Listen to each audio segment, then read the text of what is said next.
All right, let's hear this. It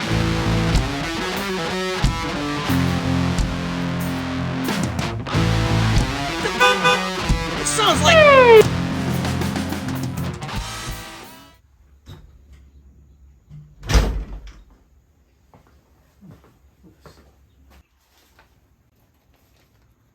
My calculations are perfect.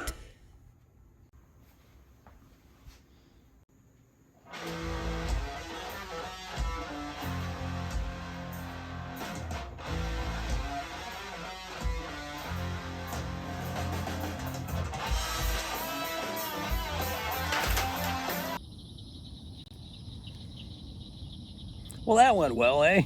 Hey, everybody.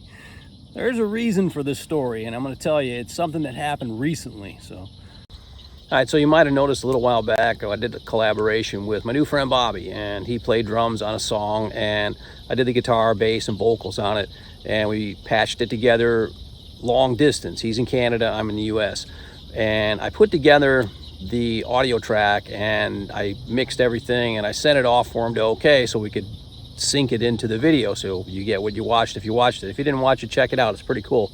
He does a great job of showing you how to mic up your drums and record into the Tascam. And my cat's here, hey. And I sent him a rough mix and said, hey, is this okay to throw on the track? And he's like, well, he was honest, which is nice. It's refreshing to have someone be honest about something. You don't want someone saying, oh yeah, that sounds great, you know, and it really doesn't.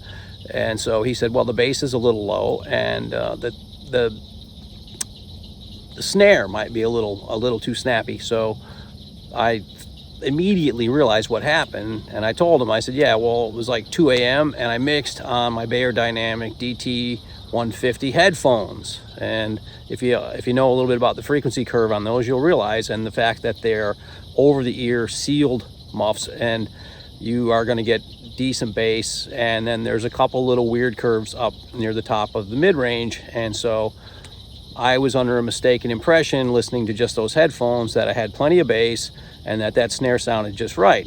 It was an exactly perfect example of how you could listen to one thing and screw up your mix.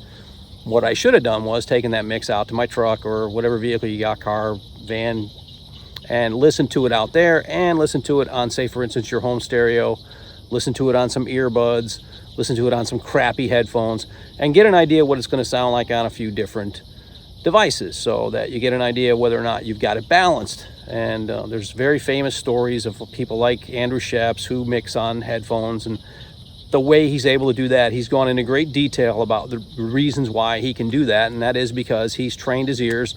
He knows that at this frequency level, I know I have to drop a couple dBs, and I know here I got to do this and put some side chain compression on this, and whatever it is he's got to do, you know, at those certain places that are going to cause deficiencies that will make it a not balanced mix that's not going to sound good on a lot of different devices. So if you listen to it on just one thing, it doesn't even matter if it's the best monitors in the world. Most engineers will take it somewhere else or listen to it on more than one set of monitors, put some earbuds in and listen to it and see what it might sound like. I mean, even down to that little, you know, this little 64th of an inch driver on your phone, which a lot of people are sometimes going to listen to your mix on, you know. So it's never going to sound good, but at least it should sound somewhat balanced, hopefully.